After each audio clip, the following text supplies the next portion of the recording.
परमेश्वर ने क्या कहा? परमेश्वर ने कहा मेरे किंगडम के अंदर ब्लेसिंग्स हैं, मेरे राज्य के अंदर ब्लेसिंग्स हैं। क्या ब्लेसिंग? तू दूसरे लोगों से अधिक धन्य होगा, मैं तेरी 1000 पीढ़ी के ऊपर करुणा करूंगा। और परमेश्वर ने क्या कहा?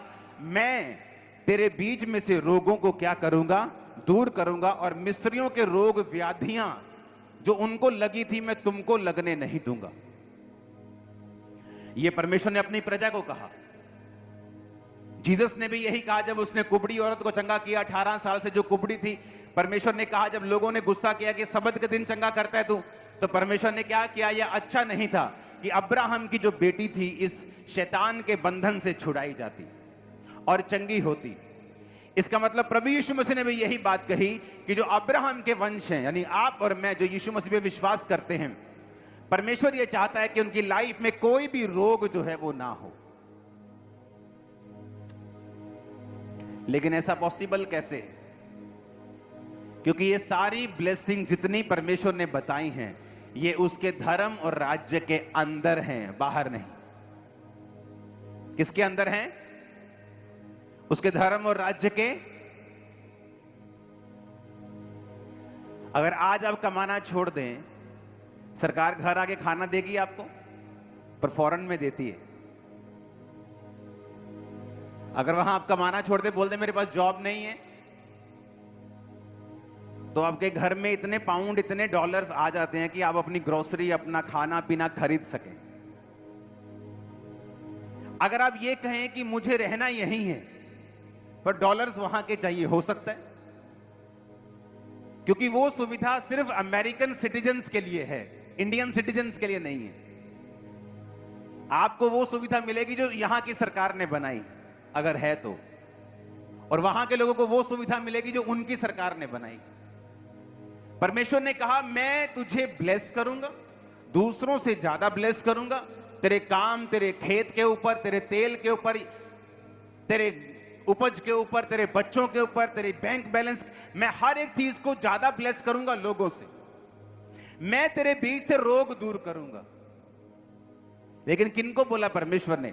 परमेश्वर ने पहले कंडीशंस बताई कि तुम ऐसा करोगे, तुम ऐसा करोगे, तुम ऐसा करोगे, मेरे साथ वफादार रहोगे, तुम दूसरे देवताओं की उपासना नहीं करोगे।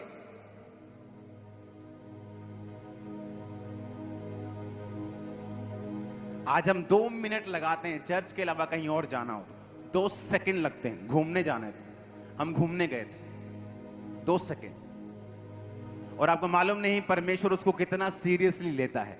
वो एक तरह का आत्मिक व्यभिचार है।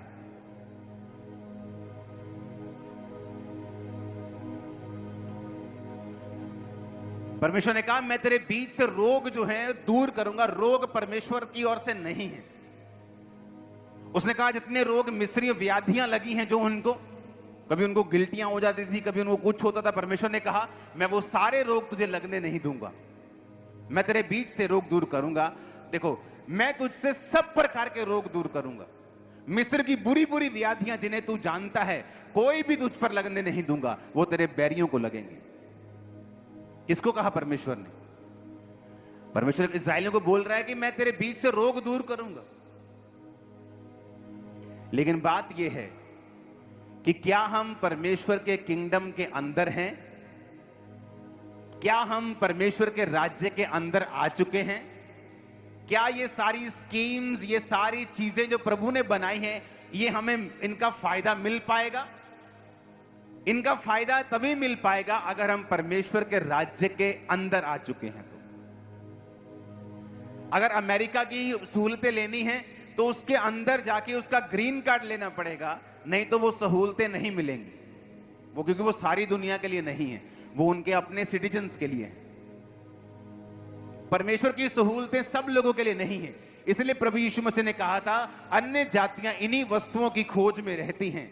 हमें बरकत मिल जाए, हमारा घर बन जाए, मेरी बेटी की शादी हो जाए, मेरे बेटे की शादी हो जाए, अच्छी जगह पढ़ लें, हम चंगे हो जाएं, हम हील हो जाएं, मेरा घर सेट हो जाए। परमेश्वर ने कहा अन्य जाति इन्हीं वस्तुओं की खोज में रहती हैं, पर तुम्हारा स्वर्गीय पिता जानता है कि तुम्हें इन वस्तुओं की जरूरत है, पर जब तुम उसके धर्म और राज्य की खोज करोगे तो ये अपने आप तुम्हें मिल जाए, अपने आप तुम्हारा पीछा करेंगी। अब अगर बपतिस्मा नहीं लिया तो तुम उसके धर्म और राज्य के अंदर नहीं हो।